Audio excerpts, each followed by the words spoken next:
പരമപിതാവേ നമസ്കാരം, പരിശുദ്ധ പരനേ നമസ്കാരം. പരമപിതാവേ നമസ്കാരം, പരിശുദ്ധ പരനേ നമസ്കാരം. തിരുവചനത്താൽ സകലവും ചെയ്ത, തിരുവചനത്താൽ സകലവും ചെയ്ത അനുഗ്രഹിക്കപ്പെട്ട ഈ സായാഹ്നത്തിനായി ഞാൻ ദൈവത്തെ സ്തുതിക്കുകയും മഹത്വപ്പെടുത്തുകയും ചെയ്യുന്നു. കഴിഞ്ഞ ആഴ്ചയിൽ ചില കാര്യങ്ങൾ ദൈവത്തിന്റെ വചനത്തിൽ നിന്ന് ബൈബിൾ നാടുകളിലെ ജനങ്ങളുടെ ആചാരവും മര്യാദയും എന്ന വിഷയത്തെ ആസ്പദമാക്കി പഠിക്കുവാനായി സ്വർഗത്തിലെ ദൈവം നമ്മെ സഹായിച്ചു. ഇന്ന് അതിന്റെ ബാക്കി ഭാഗം ചിന്തിക്കുവാനായിട്ട് നമ്മൾ ആഗ്രഹിക്കുന്നു. ഈ മീറ്റിംഗിൽ ബൈബിൾ ക്ലാസ്സിൽ ഇന്ന് അറ്റൻഡ് ചെയ്യുന്ന എല്ലാവർക്കും പ്രാരംഭമായി കർത്താവായ യേശു ക്രിസ്തുവിന്റെ നിസ്തുല്യമായ നാമത്തിലുള്ള സ്നേഹവന്ദനത്തെ ഞാൻ അറിയിക്കുന്നു. കഴിഞ്ഞ ആഴ്ച ജനനം എന്ന വിഷയത്തെ സംബന്ധിച്ചായിരുന്നു നാം പഠിച്ചത്. എന്നാൽ ഇന്നത്തെ ചിന്തയ്ക്കായിട്ട് ഞാൻ എടുത്തിരിക്കുന്ന വിഷയം വിവാഹം എന്നുള്ള വിഷയമാണ്. വിവാഹം ഇത് വളരെ ചിന്തിക്കേണ്ട ഒരു ഭാഗം തന്നെയാണ്. കാരണം പല പഴയ നിയമ പുതിയ നിയമ ഭാഗങ്ങൾ യഹൂദന്മാരുടെ വിവാഹത്തെ സംബന്ധിച്ച് പ്രതിപാദിക്കുന്നുണ്ട്. അതുകൊണ്ട് തന്നെ ഇത് പ്രാധാന്യം അർഹിക്കുന്നു. മാതാപിതാക്കന്മാരുടെ സമ്മതത്തോടെയുള്ള വിവാഹങ്ങളാണ് സാധാരണ നിലയിൽ യഹൂദന്മാരുടെ ഇടയിൽ നടന്നിരുന്നത്. എബ്രായ വിവാഹങ്ങൾ സാധാരണയായി ഏർപ്പാട് ചെയ്യപ്പെട്ടവയായിരുന്നു. അങ്ങനെ പറയാൻ കാരണം ഏർപ്പാട് ചെയ്യാത്ത വിവാഹങ്ങളും നടന്നിരുന്നു. അറേഞ്ച്ഡ് മാരേജ് എന്ന് നമ്മൾ പറയാറുണ്ട്. അപ്പോൾ തന്നെ അതല്ലാത്ത വിവാഹങ്ങൾ ഇന്ന് സാധാരണയാണല്ലോ, നമുക്കത് അറിയാം. ഒരു സാധാരണ നാട്ടുനടപ്പ് എന്നുള്ളത് അറേഞ്ച്ഡ് ആയ ഏർപ്പാട് ചെയ്യപ്പെട്ട വിവാഹങ്ങളാണ്. യഹൂദന്മാരുടെ ഇടയിൽ സാധാരണ നടന്നു വന്നിരുന്നത് ഏർപ്പാട് ചെയ്യപ്പെട്ട വിവാഹങ്ങളായിരുന്നു. അതായിരുന്നു അവരുടെ സാധാരണ പൊതുവായ ഒരു രീതി. ഈ വിവാഹത്തെ കുറിച്ച് ഒന്ന് രണ്ട് കാര്യങ്ങൾ നമുക്ക് ചിന്തിക്കുവാനായിട്ടുണ്ട്. യുവാക്കൾ തങ്ങൾ ആരെ വിവാഹം ചെയ്യണമെന്ന് തീരുമാനിക്കുവാൻ അവർക്ക് അനുവാദം ഉണ്ടായിരുന്നില്ല. അങ്ങനെ ഒരു അനുവാദം ഉണ്ടായിരുന്നില്ല, അതിന് സാധിക്കുമായിരുന്നില്ല. മാതാപിതാക്കന്മാർ കണ്ടെത്തുന്ന വ്യക്തിയാണ് അവർ സാധാരണയായി വിവാഹം ചെയ്തിരുന്നത്. അങ്ങനെ ഒരു വ്യവസ്ഥയാണ് അവരുടെ കുടുംബങ്ങളിൽ സാധാരണ നിലനിന്നിരുന്നത്. ആദ്യം വിവാഹം, പിന്നെ സ്നേഹം എന്നുള്ള നിലയിലായിരുന്നു അവരുടെ ശൈലി. എന്നാൽ ഇന്നത്തെ കാലത്ത് അത് നേരെ മറിച്ചായിട്ടുണ്ട്. സ്നേഹം ആദ്യം, വിവാഹം രണ്ടാമതും നടക്കുന്ന ഒരു പുതിയ തലമുറയെ നമ്മൾ കാണുന്നുണ്ട്. എന്നാൽ ബൈബിളിന്റെ അടിസ്ഥാനത്തിൽ അത് ശരിയായ ഒരു രീതി ആയിരുന്നില്ല. ബൈബിളിന്റെ അടിസ്ഥാനത്തിൽ ആദ്യം വിവാഹം, പിന്നീട് സ്നേഹം എന്നുള്ളതായിരുന്നു.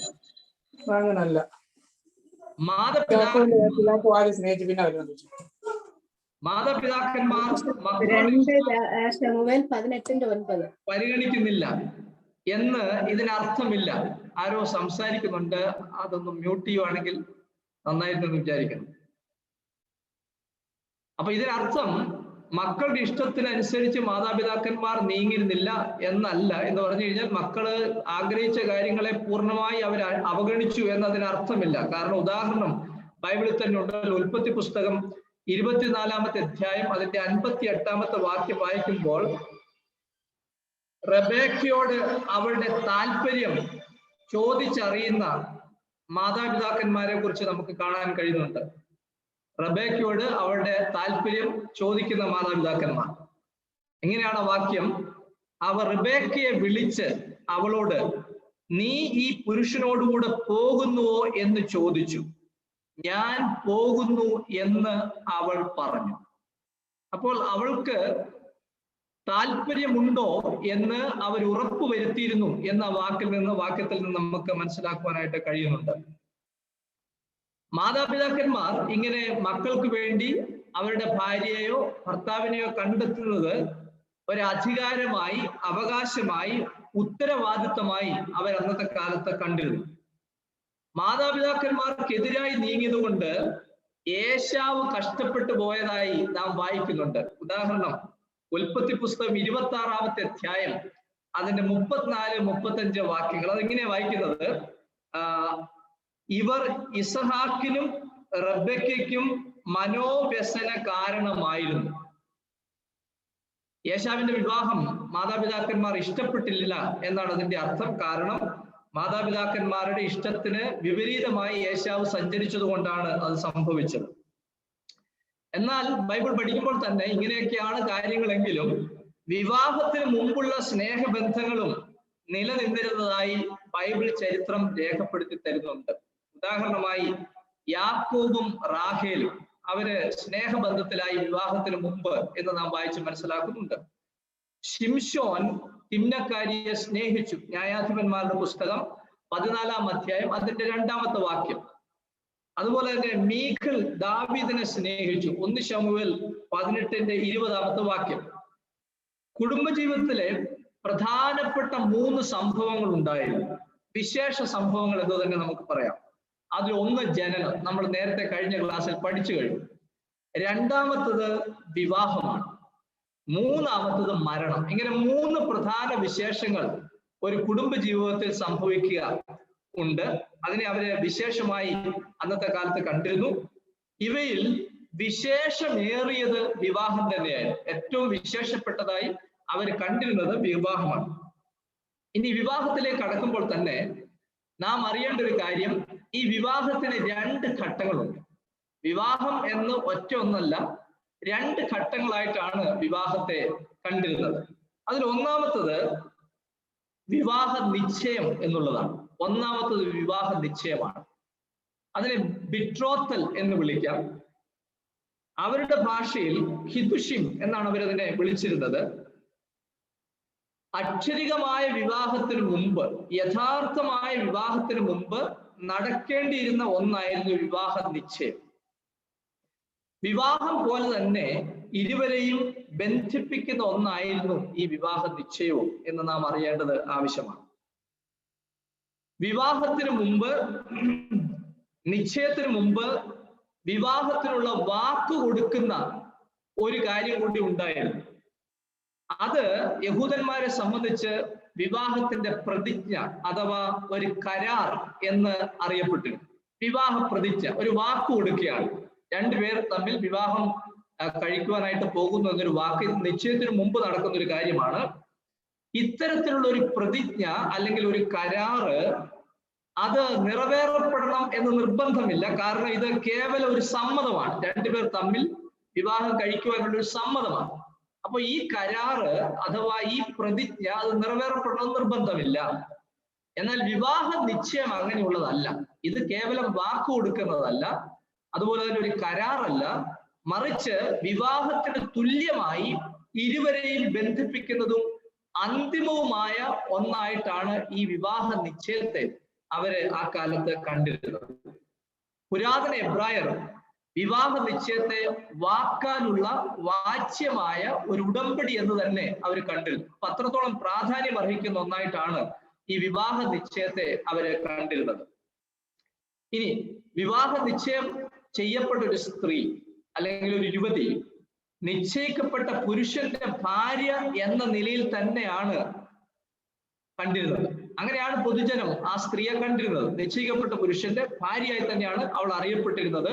അങ്ങനെ തന്നെയാണ് അവളെ പരിഗണിച്ചിരുന്നത്. വിവാഹ നിശ്ചയത്തിങ്കൽ വധൂവരന്മാരുടെ കുടുംബാംഗങ്ങൾ വന്നു ചേരും. അവർ തമ്മിൽ സന്ധിക്കുന്നു. അതിന് സാക്ഷ്യം വഹിക്കുവാൻ വേണ്ടി മറ്റുള്ളവർ, ബന്ധുമിത്രാദികളെല്ലാം കൂടി അവരും വന്നു ചേരുന്നു. അങ്ങനെയാണ് ഈ വിവാഹ നിശ്ചയം യഥാർത്ഥത്തിൽ നടന്നിരുന്നത്. വളരെ സിമ്പിളായി നടന്നിരുന്ന ഒരു കാര്യമാണ്. ഇനി വിവാഹ നിശ്ചയത്തിൽ എന്താണ് നടക്കുന്നത് എന്ന് നമുക്ക് നോക്കാം. വിവാഹ നിശ്ചയത്തിൽ എന്താണ് നടക്കുന്നത്? യുവാവ് തനിക്ക് ഈ യുവതിക്കായിട്ട് 3 കാര്യങ്ങൾ നൽകുവാനായിട്ട് പോവുകയാണ്. നൽകുവാനായിട്ട് പോവുക എന്ന് പറഞ്ഞു കഴിഞ്ഞാൽ ഏതെങ്കിലും ഒന്ന്, 3 കാര്യങ്ങൾ. 1 സ്വർണ്ണ മോതിരം, 2 വിലപിടിപ്പുള്ള എന്തെങ്കിലും വസ്തു, 3 അവളെ വിവാഹം ചെയ്തു കൊള്ളാം എന്ന് ഉറപ്പ് നൽകുന്ന ഒരു സമ്മതപത്രം. ഇത് ഉടമ്പടിയുടെ അടയാളമായി കൊടുക്കും. അപ്പം വിവാഹം കഴിക്കുന്ന പുരുഷൻ യുവതിക്ക് ഈ 3 കാര്യങ്ങളിൽ ഏതെങ്കിലും ഒന്ന് നൽകും. അങ്ങനെയാണ് വിവാഹ നിശ്ചയം നടക്കുന്നത്. ഇതാണ് അവരുടെ രീതി. ഇനി വിവാഹ നിശ്ചയത്തിനും വിവാഹത്തിനും ഇടയിൽ 6 മുതൽ 1 വർഷം വരെ ഇടവേള ഉണ്ടായിരുന്നു. ചില എഴുത്തുകാർ പറയുന്നത് 1 വർഷമേ ഉണ്ടായിരുന്നുള്ളൂ, എന്നാൽ ചിലർ പറയുന്നത് അങ്ങനെയല്ല, 6 മുതൽ 1 വർഷം വരെ ഉണ്ടായിരുന്നു. കാരണം പൊതുവെ മനസ്സിലാക്കുന്ന ഒരു കാര്യം, 1 വർഷത്തെ ഒരു ഇടവേള ഇത് തമ്മിലുണ്ടായിരുന്നു. വിവാഹ നിശ്ചയവും യഥാർത്ഥ വിവാഹവും തമ്മിൽ ഒരു ഇടവേള. ഈ കാലഘട്ടത്തിൽ വിവാഹ നിശ്ചയം ചെയ്യപ്പെട്ടവർ വിശ്വസ്തരായി ജീവിക്കണം എന്നൊരു നിഷ്കർഷ ഉണ്ടായിരുന്നു.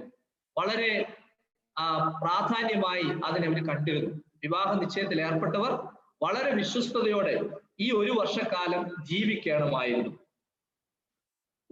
ഒരു യുവതിയുടെ വിവാഹ നിശ്ചയം കഴിഞ്ഞാൽ അവളെ വിവാഹിതയ്ക്ക് തുല്യമായിട്ടാണ് എല്ലാവരും പൊതുവിൽ കണ്ടിരുന്നത്. അങ്ങനെയാണ് ആ സ്ത്രീയെ നോക്കിക്കണ്ടിരുന്നത്. അതിനാൽ അന്യ പുരുഷന്മാരുമായി ഇടപഴകി അസന്മാർഗികത അവളിൽ കണ്ടെത്തിയാൽ, അല്ലെങ്കിൽ അവിശ്വസ്തത അവളിൽ കണ്ടെത്തിയാൽ അവളെ കല്ലെറിഞ്ഞു കൊല്ലുവാൻ അനുവാദമുണ്ടായിരുന്നു. അതാണ് വിധി. അങ്ങനെ ഒരു സ്ത്രീയെ പിടിക്കപ്പെട്ട് കഴിഞ്ഞാൽ അവളെ കല്ലെറിഞ്ഞു കൊല്ലണമായിരുന്നു. എന്നാൽ ഇങ്ങനൊരു കുറ്റത്തിൽ അവൾ നേരിട്ട്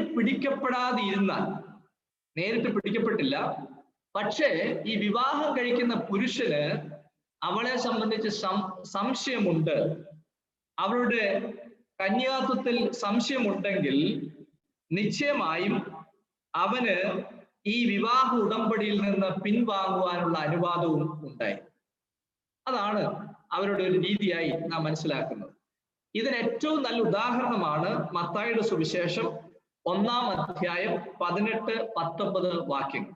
അവിടെ എഴുതിയിരിക്കുന്ന യോസഫിനെ കുറിച്ച് പറയാം. അവൻ നീതിമാനായതുകൊണ്ടാണ് മറിയ ഇവർ തമ്മിൽ വിവാഹബന്ധത്തിൽ വരുന്നതിന് മുമ്പ് ഗർഭിണി എന്ന് മനസ്സിലാക്കി അതിൽ നിന്ന് സാവധാനത്തിൽ പിൻവാങ്ങുവാൻ ആഗ്രഹിച്ചത്. കാരണം അവൾക്ക് വരുന്ന വലിയൊരു പ്രതിസന്ധി, പ്രയാസം ഒഴിവാക്കുവാൻ വേണ്ടി താൻ സ്വയമേധ അങ്ങനെ ആലോചിച്ച് അതിൽ നിന്ന് പിൻവലിയുകയാണ്. അതിന് അനുവാദം ഉണ്ടായിരുന്നു. അതുകൊണ്ടാണ് ആ ഉടമ്പടിയിൽ നിന്ന് യോസഫ് പിൻവാങ്ങുവാനായിട്ട് ആഗ്രഹിച്ചത് എന്ന് ആ വാക്യത്തിൽ നിന്ന് നമുക്ക് മനസ്സിലാക്കുവാനായിട്ട് കഴിയുന്നത്. മറ്റൊരു തരത്തിൽ പറഞ്ഞാൽ ബന്ധം വേർപിരിയുവാനുള്ള അനുവാദം. ഇതും ഡിവോഴ്സിന് തുല്യമായി തന്നെ കണ്ടിരുന്നു. വിവാഹത്തിന് ശേഷമുള്ള ഡിവോഴ്സ് അല്ല, ഇതും ഒരു ഡിവോഴ്സിന് തുല്യമായിരുന്നു. ബന്ധം വേർപിരിയാനുള്ള ഒരു അനുവാദം അങ്ങനെ പുരുഷന് കൊടുത്തിരുന്നു.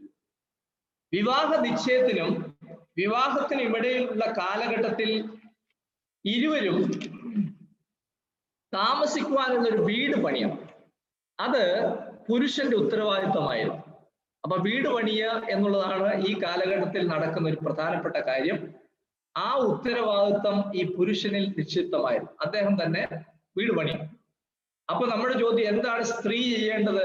വിവാഹം നിശ്ചയിക്കപ്പെട്ട സ്ത്രീ 1 വർഷക്കാലം എന്താണ് ചെയ്യേണ്ടത്? ഇവരിരുവരും വിശ്വസ്തരായി പാർക്കുകയാണ്.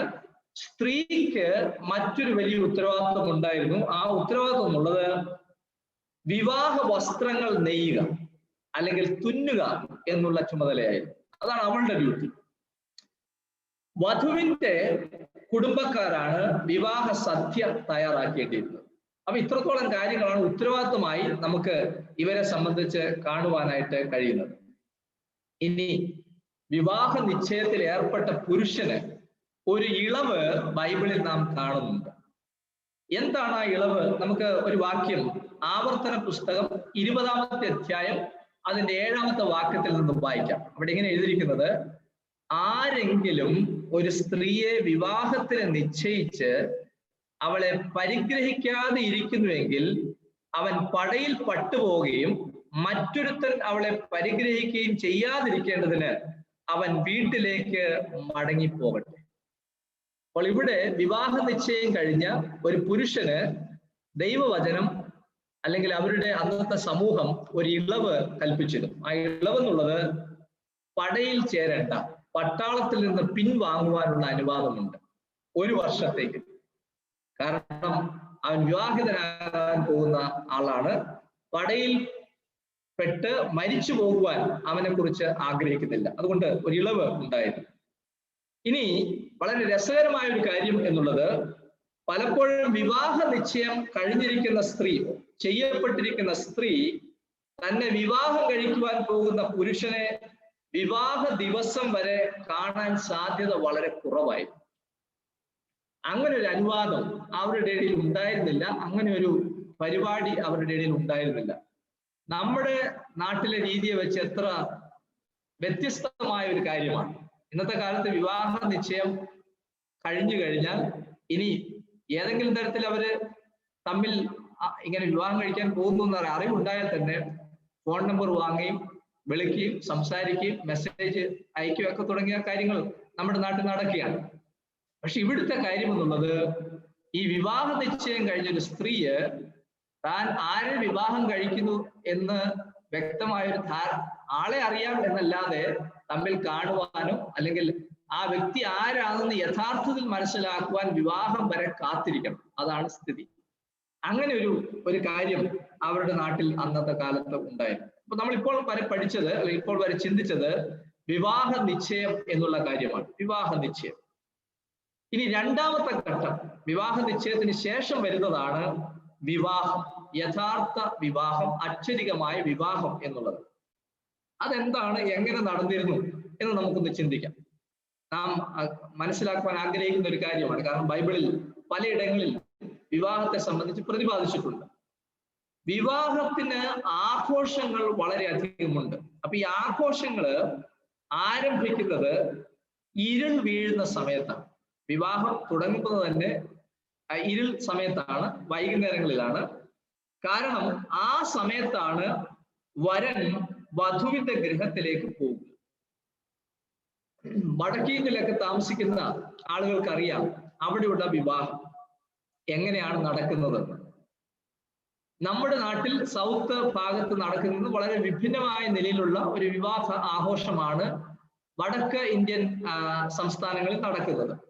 അവിടെ വിവാഹ സമയത്ത് വരൻ ഒരു ഘോഷയാത്രയായി പോകുന്നത് നമുക്ക് കാണാൻ കഴിയുന്നുണ്ട്.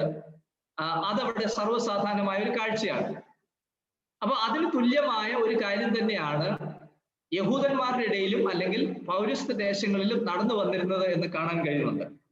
വിവാഹ ആഘോഷങ്ങൾ വൈകിയ സമയത്താണ് നടക്കുന്നത്.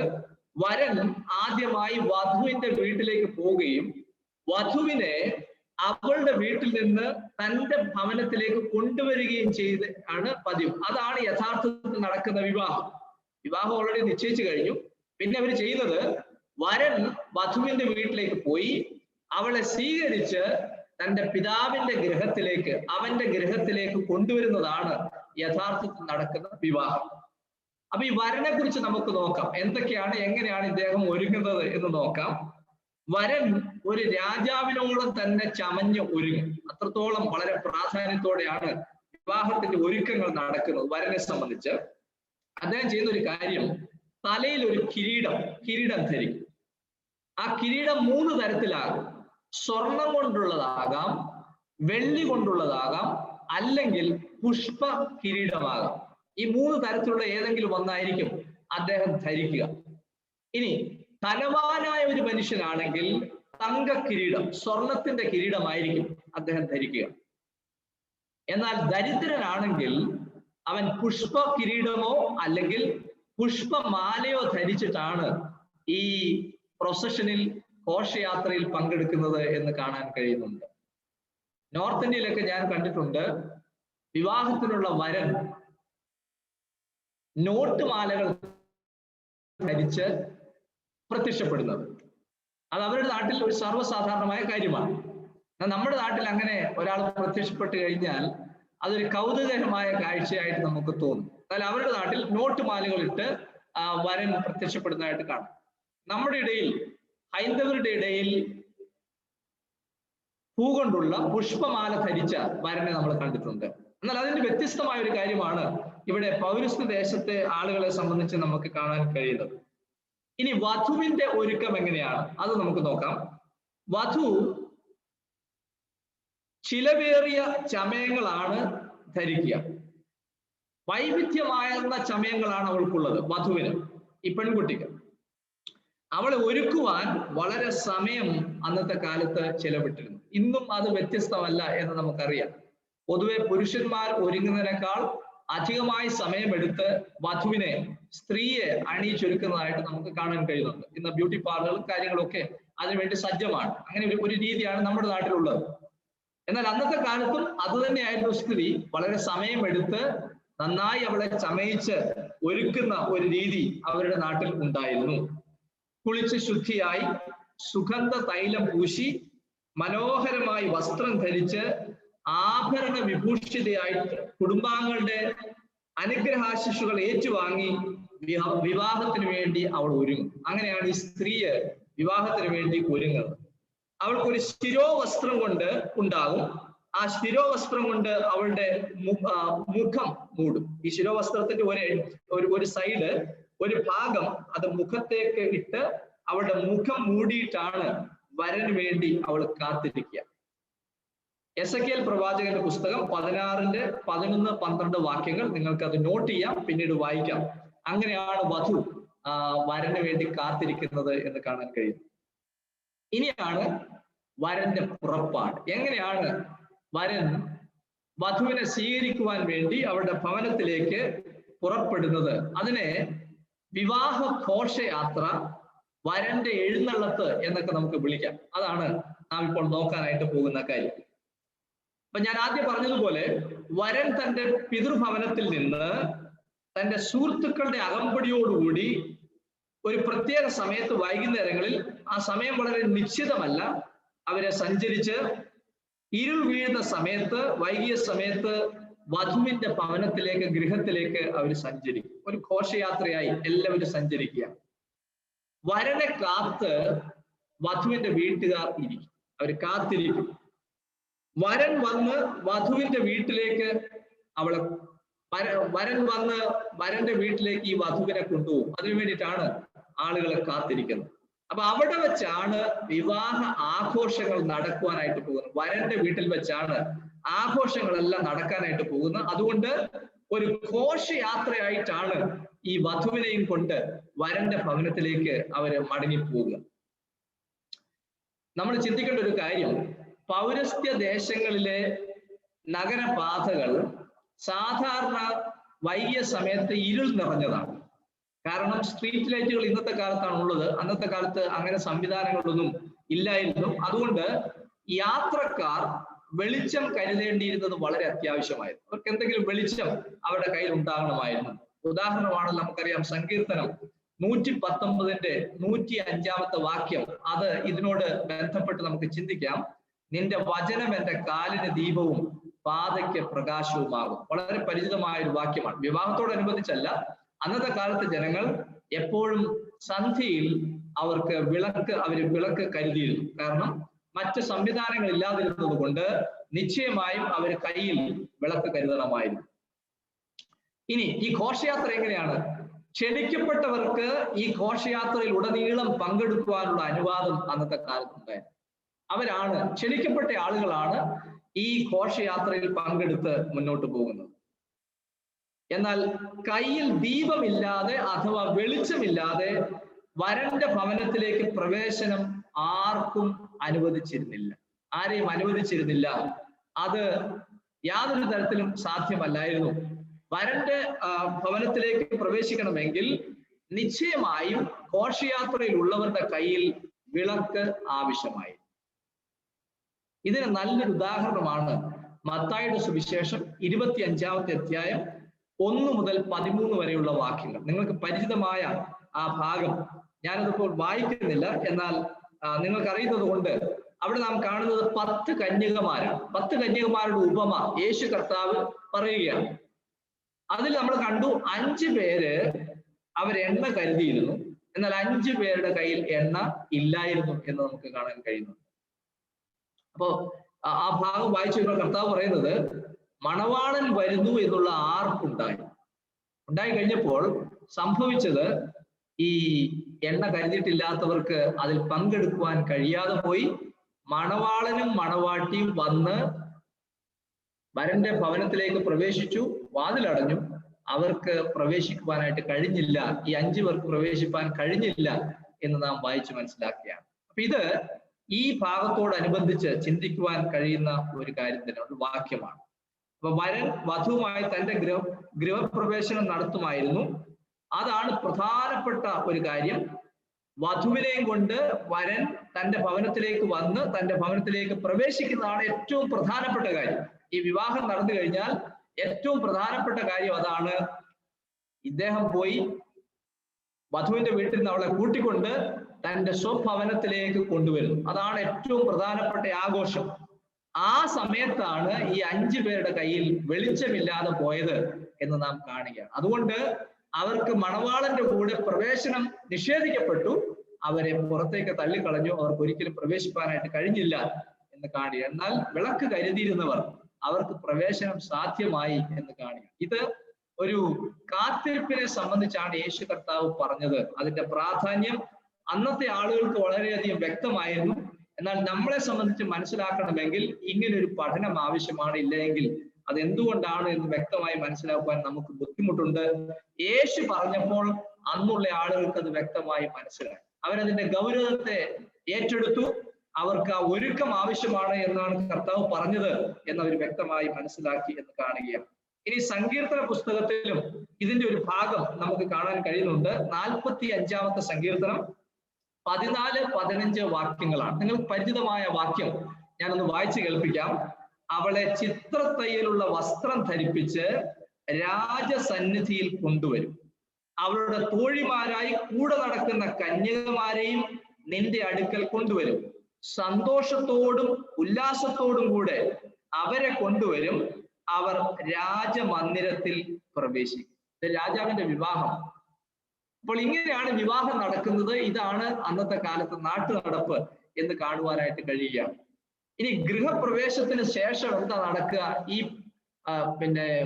വരൻ വധുവിനെ തന്റെ ഭവനത്തിലേക്ക് സ്വീകരിച്ച് അവളെ അകത്തേക്ക് പ്രവേശിപ്പിച്ച് കഴിയുമ്പോൾ നടക്കുന്നത്, ആ വീട്ടിലെ പ്രായമായ സ്ത്രീകളെല്ലാം വന്ന് ഈ വധുവിന്റെ ചുറ്റും ഇരുന്ന് അവളുടെ മുടികളൊക്കെ നന്നായി ഒതുക്കി അതിനെ അലങ്കരിച്ചു വെക്കും. അതാണ് അവർ ചെയ്യുക. പുറത്തേക്ക് വീണ് കിടക്കുന്ന മുടികളൊക്കെ അവളുടെ ശിരോവസ്ത്രത്തിന് അടിയിലേക്ക് തിരികെ വെച്ച് അത് നന്നായി നിലയിൽ അറേഞ്ച് ചെയ്ത് അതിനെ കെട്ടി ഒരുക്കി ഒതുക്കി വെക്കുകയാണ് ചെയ്യുന്നത്. എന്താ അതിന് കാരണം എന്നറിയാമോ? പിന്നീട് ഇവൾക്ക് തന്റെ മുഖം മറ്റുള്ളവരുടെ മുമ്പിൽ പ്രദർശിപ്പിക്കുവാനുള്ള അനുവാദമില്ല. ഇന്നു മുതൽ മറ്റൊരാളുടെ മുമ്പിൽ പ്രത്യക്ഷപ്പെടുമ്പോൾ, അന്യ പുരുഷന്റെ മറ്റൊരു വ്യക്തിയുടെ മുന്നിൽ പ്രത്യക്ഷപ്പെടുമ്പോൾ ആ സ്ത്രീക്ക് ഒരു മൂടുപടം ധരിക്കേണ്ടത് ആവശ്യമാണ്. മൂടുപടത്തോടെ അല്ലാതെ മറ്റുള്ളവരുടെ മുമ്പിൽ പ്രത്യക്ഷപ്പെടാൻ അവൾക്ക് അനുവാദമില്ല. ഇന്നു മുതൽ അത് തുടങ്ങുകയാണ്. എന്നാൽ വീട്ടിനകത്തിരിക്കുമ്പോൾ മൂടുപടം ആവശ്യമില്ല. പുറത്തിറങ്ങി കഴിഞ്ഞാൽ മറ്റുള്ളവരുടെ മുമ്പിൽ പ്രത്യക്ഷപ്പെടുമ്പോൾ നിശ്ചയമായും അവൾ ഒരു മൂടുപടം ധരിക്കേണ്ടത് ആവശ്യമാണ്. അവളെ മറ്റാർക്കും കാണുവാനുള്ള അനുവാദമില്ല.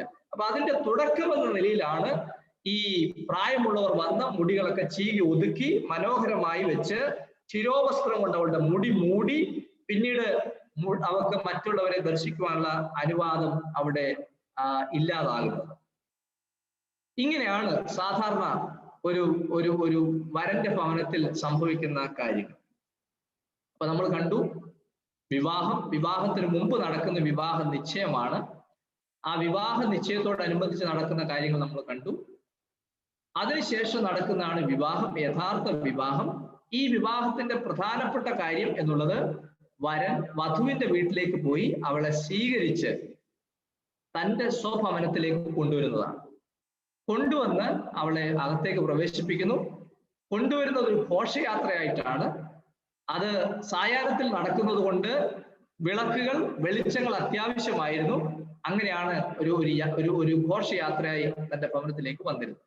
വന്ന് അവളെ അകത്തേക്ക് പ്രവേശിപ്പിച്ചു കഴിഞ്ഞാൽ പിന്നെ അവിടെ പ്രായമുള്ള ആളുകൾ അവളുടെ സംരക്ഷണം ഏറ്റെടുത്തു കാര്യങ്ങളൊക്കെ നിർവഹിക്കുകയാണ്.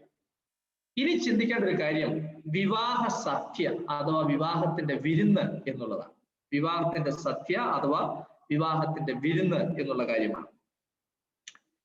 ഇവിടെ ബൈബിളിൽ നിന്ന് നാം വായിച്ച് മനസ്സിലാക്കുന്നതും ഇവരുടെ ചരിത്രത്തിൽ നിന്ന് ഗ്രഹിക്കാൻ കഴിയുന്നതുമായ ഒരു കാര്യം, വിവാഹ സദ്യയിൽ പങ്കെടുക്കുന്ന എല്ലാവർക്കും വിവാഹ വസ്ത്രം ധരിക്കണമായി.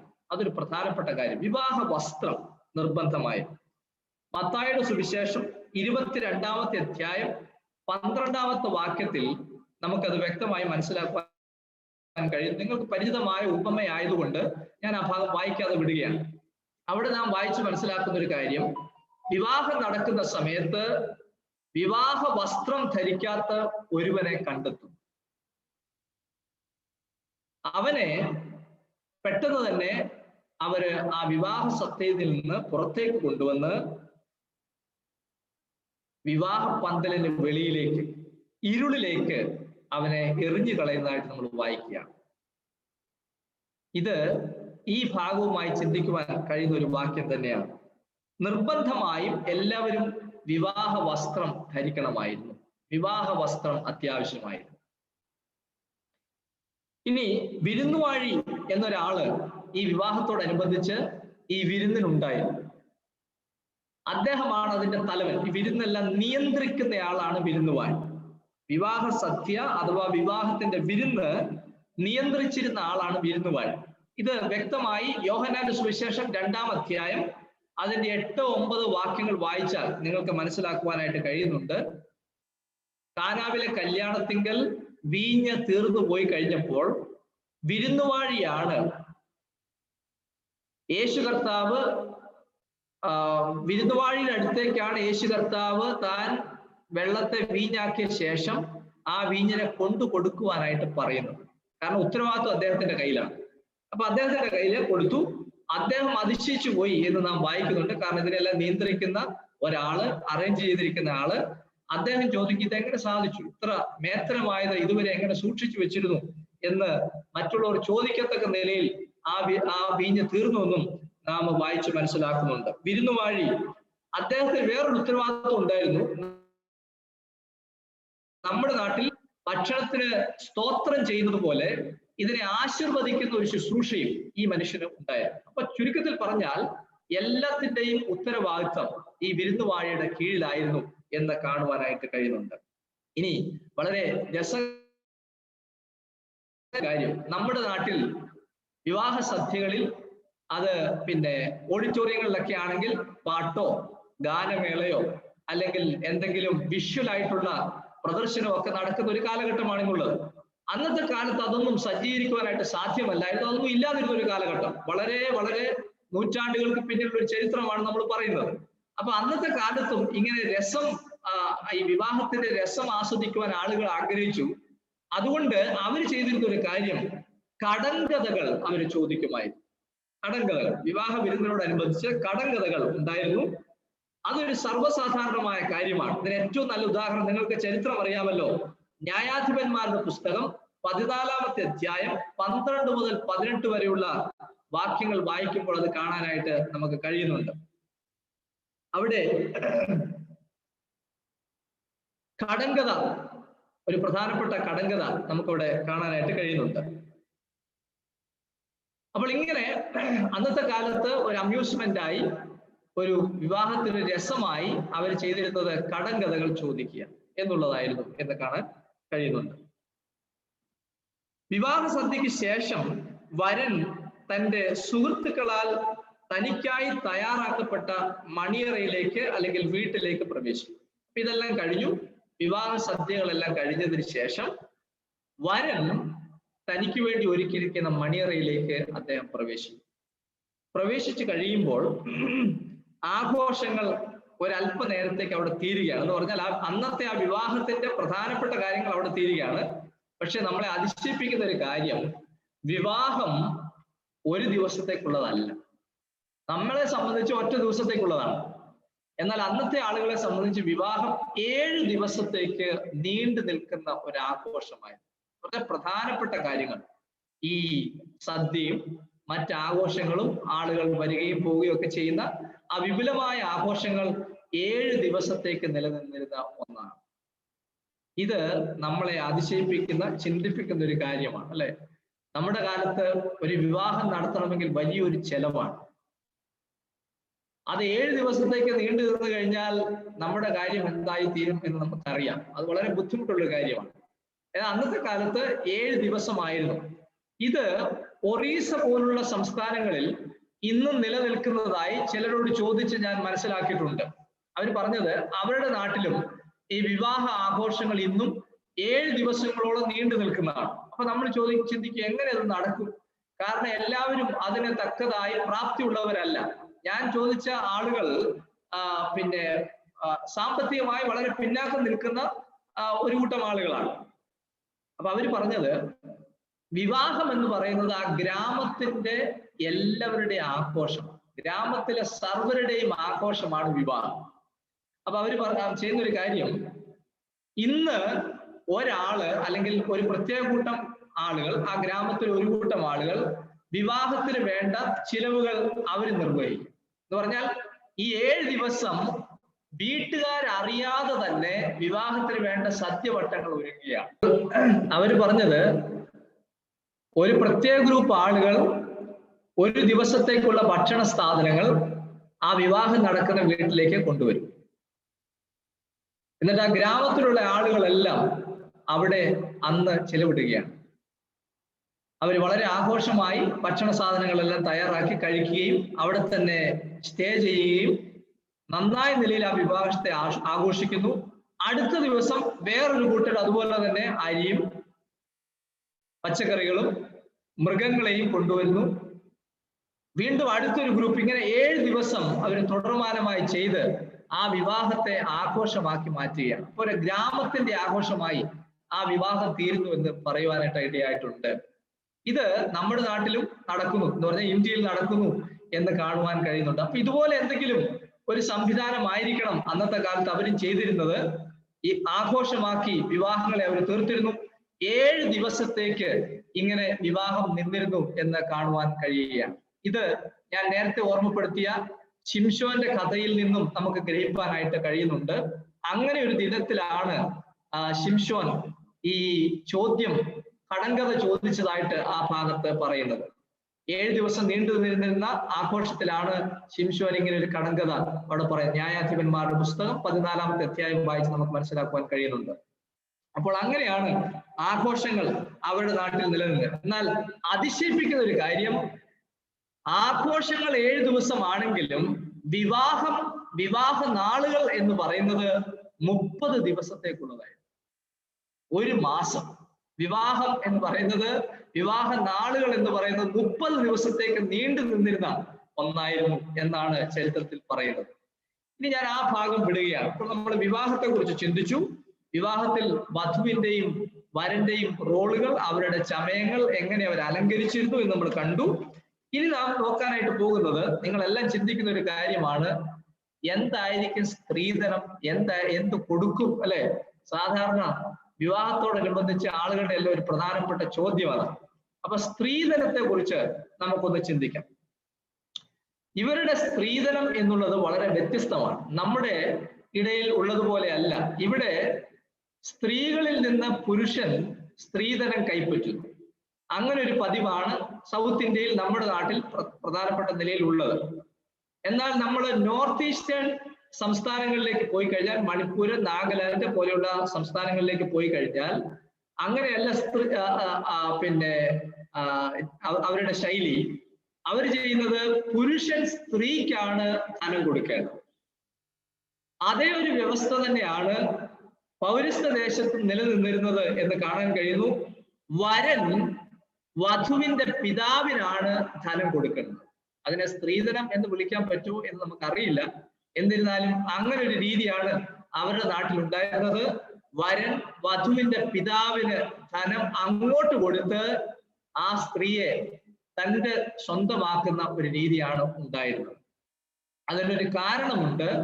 ഇത്രയും കാലം ഈ ഒരു സ്ത്രീയെ തനിക്ക് വേണ്ടി ഒരുക്കിയ പിതാവിനോടുള്ള നന്ദിയായി അദ്ദേഹം കൊടുക്കുന്ന ഒന്നാണ് ഈ ധനം എന്നാണ് വായിച്ച് മനസ്സിലാക്കിയിട്ടുള്ളത്.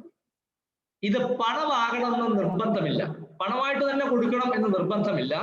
ഇത് പല രീതിയിൽ ചെയ്യാം. അതിലൊന്നാണ് സേവനം. എന്തെങ്കിലും ആ ഭവനത്തിന് വേണ്ടി സേവനം ചെയ്ത് അതിനെ ഒരു സ്ത്രീധനമായി അന്നത്തെ കാലത്ത് അവരെ കണക്കാക്കിയിരുന്നു. ഏറ്റവും നല്ല ഉദാഹരണമാണല്ലോ ഉൽപ്പത്തി പുസ്തകം 29-ാമത്തെ അധ്യായം, യാക്കോബിന്റെ ചരിത്രം, അതിന്റെ 18-ാമത്തെ വാക്യം നാം വായിക്കുന്നത്, യാക്കോബ് അമ്മായിപ്പന്റെ കീഴിൽ ജോലി ചെയ്തിട്ടാണ് ഈ സ്ത്രീധനം കൊടുത്ത് താൻ ഭാര്യയെ സ്വന്തമാക്കുന്നത്, ഭാര്യയല്ല ഭാര്യമാരെ സ്വന്തമാക്കുന്നത് എന്ന് കാണാനായിട്ട് നമുക്ക് കഴിയുന്നുണ്ട്. അങ്ങനെ ഒരു രീതിയാണ് അവരുടെ നാട്ടിൽ നിലനിന്നത്. പക്ഷെ വേറൊരു കാര്യമുണ്ട്, ഈ സ്ത്രീധനത്തിന് ഒരു പങ്ക് നിശ്ചയമായും ആ പെൺകുട്ടിക്ക് കൊടുത്തിരിക്കണം. അങ്ങനെ ഒരു വ്യവസ്ഥയും ഉണ്ടായിരുന്നു. അപ്പോൾ ആ പെൺകുട്ടി ചെയ്യുന്ന ഒരു കാര്യം, അവൾക്ക് ലഭിക്കുന്ന ഈ സ്ത്രീധനം, അവളുടേതായി കൊടുക്കുന്ന ആ സ്ത്രീധനം അതിനെ ആഭരണങ്ങളാക്കി മാറ്റി തൻ്റെ ശിരോവസ്ത്രത്തിൽ അണിയുന്ന ഒരു രീതിയാണ് നിലനിന്നിരുന്നത്.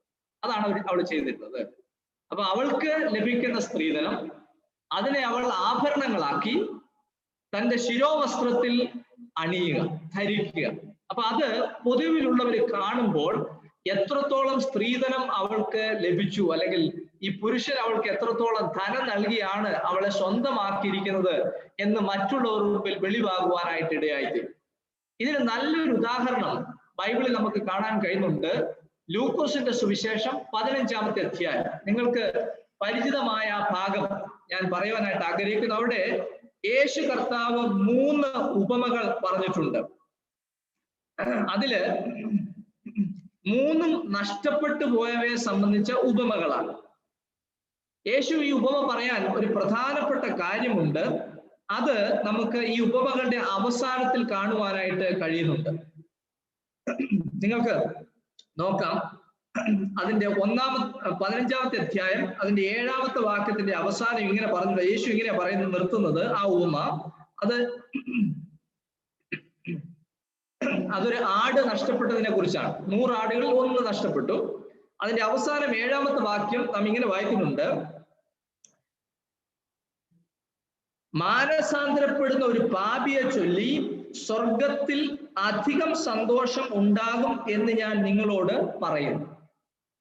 അപ്പൊ യേശു നഷ്ടപ്പെട്ടു പോയ സാധനം തിരികെ വന്നത് ഉപമയായി ഉപയോഗിച്ചവരോട് പറയാനുണ്ടായ പ്രധാന കാരണം, ഇത്തരത്തിൽ നഷ്ടപ്പെട്ടു പോയൊരു പാപിയെ സംബന്ധിച്ച് അവൻ മാനസാന്തരപ്പെട്ട് മടങ്ങി വരുമ്പോൾ സ്വർഗത്തിൽ വലിയ ആനന്ദമുണ്ടാകും എന്ന് പറയാൻ വേണ്ടിയാണ്. അതിന് ഊന്നൽ കൊടുത്ത് അത് ശക്തിയായി തന്റെ കേൾവിക്കാരെ മനസ്സിലാക്കുവാൻ വേണ്ടി യേശു ഈ ഉപമ ഉപയോഗിച്ചു. അതിൽ യേശു പറയുന്ന മറ്റൊരു ഉപമയാണ് അതിന്റെ 2-ാമത്തെ ഭാഗം 8-ാമത്തെ വാക്യത്തിൽ നാം വായിക്കുന്നത്. അവിടെ പറയുന്നത്, ഒരു സ്ത്രീക്ക് 10 ദ്രഹ്മ ഉണ്ടായിരുന്നു, 1 ദ്രഹ്മ കാണാതെ പോയി. അപ്പൊ ആ സ്ത്രീ എന്ത് ചെയ്തു? അവൾ വിളക്ക് കത്തിച്ച് വീട് അടിച്ചു വാരി അത് കണ്ടു കിട്ടും വരെ സൂക്ഷ്മത്തോടെ അന്വേഷിക്കാതിരിക്കുമോ? യേശു ചോദിക്കുന്ന ചോദ്യം അതാണ്. നമ്മുടെ നാട്ടിൽ നമ്മൾ ഈ ഉപമയെ നമ്മുടെ നാട്ടിൽ നടക്കുന്ന കാര്യമായി തട്ടിച്ചു നോക്കിക്കഴിഞ്ഞാൽ ഇതിന്റെ അർത്ഥം നമുക്ക് മനസ്സിലാക്കാം. ഇപ്പൊ നമ്മളിങ്ങനെ ചിന്തിക്കാം, ഒരു സ്ത്രീക്ക് 10 കാശുണ്ടായിരുന്നു, അല്ലെങ്കിൽ 10 കോയിൻ ഉണ്ടായിരുന്നു, അതിലൊന്ന് നഷ്ടപ്പെട്ടു പോയി. 1 കോയിൻ നഷ്ടപ്പെട്ടു പോയി. അതിലിപ്പോ എന്താ പ്രത്യേകത? എന്താണ് അതിന്റെ പ്രത്യേകത നമ്മൾ ചിന്തിക്കും. പക്ഷെ അറിയേണ്ട ഒരു കാര്യം, ആ ദ്രഹ്മ എന്ന് പറയുന്നത് അവളുടെ ശിരോവസ്ത്രത്തിൽ അണിഞ്ഞിരുന്ന ഈ പറയപ്പെട്ട സ്ത്രീധനത്തിന്റെ ഭാഗമായിരുന്നു. അതാണ് ആഭരണം. അതിലൊന്ന് നഷ്ടപ്പെട്ടു കഴിഞ്ഞപ്പോൾ യേശു ചോദിക്കുന്നു, ആ സ്ത്രീ എന്ത് ചെയ്യും? അവൾ വിളക്ക് കത്തിച്ച് ആ വീട് മൊത്തം അരിച്ച് പെറുക്കാതിരിക്കുമോ? അടിച്ചു വാരി അതിനെ കണ്ടെത്തും വരെ അവൾ അധ്വാനിക്കുകയില്ലയോ എന്ന് യേശു ചോദിച്ചു. നിശ്ചയമായും ചെയ്യും. അവൾ എന്ത് ചെയ്തു? അവസാനം അത് കണ്ടുകിട്ടി. 9-ാമത്തെ വാക്യം, കണ്ടുകിട്ടിയാൽ സ്നേഹിതന്മാരെയും അയൽക്കാരത്തികളെയും വിളിച്ചുകൂട്ടി, കാണാതെ പോയ ദ്രഹ്മ കണ്ടുകിട്ടിയത് കൊണ്ട് എന്നോടുകൂടെ സന്തോഷിപ്പിനെന്ന് പറയും. അങ്ങനെ തന്നെ മാനസാന്തരപ്പെടുന്ന ഒരു പാപിയെ കുറിച്ച് ദൈവദൂതന്മാരുടെ മധ്യേ സന്തോഷമുണ്ടാകും എന്ന് ഞാൻ നിങ്ങളോട് പറയുന്നു. Praise the Lord. യേശു പറഞ്ഞത് ഇത്ര പ്രാധാന്യമുള്ള ഒരു വസ്തുവാണ് ആ സ്ത്രീക്ക് നഷ്ടപ്പെട്ടു പോയത്. മറ്റൊരു തരത്തിൽ പറഞ്ഞാൽ, ഇന്നത്തെ കാലത്ത് നമ്മുടെ നാട്ടിൽ സമുദായക്കാരായ വ്യക്തികൾ, സ്ത്രീകൾ, അവര് താലി ധരിക്കാറുണ്ട്. ആ താലി പൊട്ടിപ്പോയാൽ, ആ താലിയിൽ അഴിഞ്ഞ് നഷ്ടപ്പെട്ടു പോയാൽ ആ സ്ത്രീയെ സംബന്ധിച്ച് വലിയൊരു പ്രതിസന്ധി, ഒരു പ്രയാസം. കാരണം അത് അവളുടെ വിവാഹത്തിന്റെ അടയാളമാണ്, അതിന് മറ്റു പല അർത്ഥങ്ങൾ നമ്മുടെ നാട്ടിൽ നിലനിൽപ്പുണ്ട്. അതുകൊണ്ട് അത് നഷ്ടപ്പെടാതെ സൂക്ഷിക്കേണ്ടത് അവളുടെ ഉത്തരവാദിത്വമാണ്. അത് നഷ്ടപ്പെട്ടു കഴിഞ്ഞാൽ വലിയ ഭാരം അവൾക്കുണ്ടാകും. അത് കണ്ടു കിട്ടുമ്പോൾ വരെ അവൾ അതിനുവേണ്ടി അന്വേഷിക്കും. അതിന് തുല്യമായിട്ടാണ് ഇവിടെ പറയുന്നത്, ഈ സ്ത്രീക്ക് ബ്രഹ്മ നഷ്ടപ്പെട്ടു പോയി, അതുകൊണ്ട് അവൾ അത് കണ്ടെത്തും വരെ അന്വേഷിക്കുവാൻ ഇടയായി. അവസാനം കണ്ടെത്തി അവൾ എല്ലാവരെയും വിളിച്ച് സന്തോഷിക്കുവാൻ ഇടയായി. യേശു പറഞ്ഞതിന്റെ ഉദ്ദേശം ഈ രമ്യയെ കുറിച്ച് പറയാൻ വേണ്ടിയല്ല പറഞ്ഞത്, ഇതുപോലെ നഷ്ടപ്പെട്ടു പോയ ഒരു പാപി തിരിച്ചു വരുമ്പോൾ സ്വർഗത്തിൽ വലിയ സന്തോഷം ഉണ്ടാകുവാൻ ഇടയായിത്തീരും. ഞാൻ ഇവിടെ നിർത്തുവാനായിട്ട് ആഗ്രഹിക്കുകയാണ്. നമ്മൾ പഠിച്ച കാര്യങ്ങളിലേക്ക് ഒന്ന് മടങ്ങിപ്പോകാം. വിവാഹങ്ങൾ ഏർപ്പാട് ചെയ്യപ്പെട്ടവയായിരുന്നു. അതാണ് പൊതുവിൽ നാം മനസ്സിലാക്കിയത്. ഇനി വിവാഹത്തിന് 2 ഘട്ടങ്ങൾ ഉണ്ടായിരുന്നു. ഒന്ന് നിശ്ചയം, 2 അക്ഷരികമായ യഥാർത്ഥ വിവാഹം. ആ വിവാഹത്തിന് വധുവിനും വരനുമുള്ള റോള് നമ്മൾ കണ്ടു. അവരണിഞ്ഞൊരുങ്ങുമായിരുന്നു. വധുവിനെ വരൻ ചെന്ന് അവളുടെ വീട്ടിൽ നിന്ന് തൻ്റെ ഗൃഹത്തിലേക്ക് ഒരു ഘോഷയാത്രയായി കൊണ്ടുവന്ന് തൻ്റെ ഭവനത്തിൽ പാർപ്പിക്കും. അതാണ് ഏറ്റവും പ്രധാനപ്പെട്ട ഭാഗം. അതിനോട് ചേർന്ന് വിവാഹത്തിന്റെ സദ്യ ഉണ്ടായിരുന്നു. 7 ദിവസങ്ങൾ നീണ്ടു നിൽക്കുന്ന ആഘോഷങ്ങൾ ഉണ്ടായിരുന്നു. 30 നാളേക്ക് വിവാഹത്തിന്റെ ആഘോഷങ്ങൾ ആ ഭവനത്തിൽ നിലനിൽക്കുമായിരുന്നു. ബന്ധുജനങ്ങളിൽ നിന്ന് തന്നെ വധുവിനെ കണ്ടെത്തുന്ന ഒരു രീതിയാണ് പൊതുവിൽ അവിടെ ഉണ്ടായിരുന്നത് എന്നും ഉൽപ്പത്തി പുസ്തകം വായിക്കുമ്പോൾ 24 അതിന്റെ 3-4 വാക്യങ്ങൾ യാക്കോബിനെ സംബന്ധിച്ച് നാം മനസ്സിലാക്കുന്നുണ്ട്. ഉൽപ്പത്തി പുസ്തകം 28-ലും അത് തന്നെ നമുക്ക് കാണാൻ കഴിയുന്നുണ്ട്. എന്നാൽ അടുത്ത ബന്ധുക്കൾ തമ്മിലുള്ള വിവാഹം അത് അനുവദനീയമല്ലായിരുന്നു, അത് നിഷിദ്ധമായിരുന്നു. ലേവ്യ പുസ്തകം 18-ാമത്തെ അധ്യായം 6 മുതൽ 18 വരെ നിങ്ങൾക്ക് വായിക്കാം. ഞാനിവിടെ നിർത്തുകയാണ്. എന്നാൽ നമ്മെ സംബന്ധിച്ച് വിവാഹം എന്ന് പറയുമ്പോൾ ഭൂമിയിലെ വിവാഹം മാത്രമല്ല, യേശു കർത്താവ് നമ്മെ വേളി കഴിക്കുന്ന ഒരു പ്രത്യാശയും ബൈബിൾ വളരെ ഊന്നൽ കൊടുത്ത് പറയുകയാണ്. അതിനെ മനസ്സിലാക്കണമെങ്കിലും അന്ന് നടക്കുന്ന വിവാഹ സദ്യ എന്നുള്ളതും വിവാഹം എന്നുള്ളതും എല്ലാം ഈ പഠിച്ച കാര്യങ്ങളോട് ബന്ധപ്പെട്ടിട്ട് നമുക്ക് ചിന്തിക്കേണ്ടത് ആവശ്യമാണ്. അത് നമ്മെ പ്രത്യാശഭരിതരാക്കുകയും കർത്താവ് വേളി കഴിക്കുവാൻ വേണ്ടി നമ്മെ ഉടൻ തന്നെ ഈ ഭൂമിയിൽ നിന്ന് ചേർക്കുവാനായിട്ട് പോകുകയാണ്. ഒരു മണവാളൻ വന്ന് വധുവിനെ ചേർത്തുകൊണ്ട് തൻ്റെ ഭവനത്തിലേക്ക് പോകുന്നത് പോലെയാണ് യേശു കർത്താവ് നമ്മെ വേളി കഴിക്കുവാനായിട്ട് കൊണ്ടുപോകുന്നത് എന്നും ഈ തരുണത്തിൽ ഞാൻ ഓർമ്മപ്പെടുത്തുന്നു. വലിയവനായ കർത്താവ് ഈ പഠനങ്ങളാൽ നിങ്ങളെ സഹായിക്കട്ടെ. വരും ദിവസങ്ങളിൽ തുടർന്നുള്ള കാര്യങ്ങൾ പഠിക്കുവാൻ സ്വർഗത്തിലെ ദൈവം നമ്മെ ഇടയാക്കട്ടെ എന്ന് ഓർമ്മപ്പെടുത്തിക്കൊണ്ട് ഞാൻ ഈ ഭാഗത്ത് ഇരിക്കുന്ന ദൈവനാമം